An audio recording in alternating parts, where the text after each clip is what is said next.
Well, good morning. You know, most consumers judge the freshness of red meat primarily by its color. But as you're about to see, looks can be very deceiving. Take a close look at this meat. The bright red color suggests it's fresh. But all these packages have been sitting out unrefrigerated for more than 24 hours.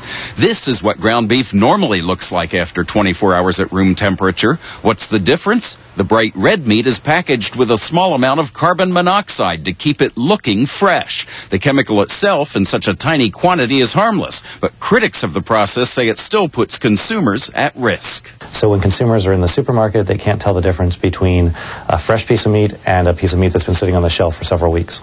Here's a good example of what we're talking about. This package of ground beef doesn't look too bad, but look in the corner of the packaging there. The date, November 26th, 2005. This meat is almost 2 years old, and it's still red. Carbon monoxide is used in packaging some fish, too. Congressional investigators say federal inspections have shown more than 20% of that fish coming from overseas is unfit for human consumption.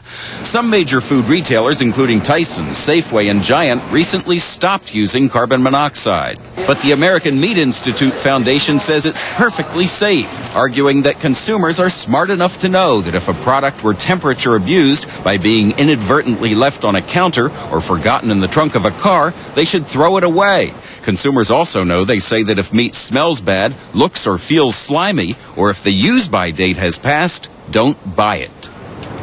Now, one problem with that, though, of course, when meat is on the supermarket shelf, it's wrapped in plastic, so you can't smell it, you can't feel it to see if it's slimy. So what consumer groups want is a label on the package saying that it's been treated with carbon monoxide, and you should not use the appearance of this meat to judge its freshness. Julie? Incredible. All right, who's in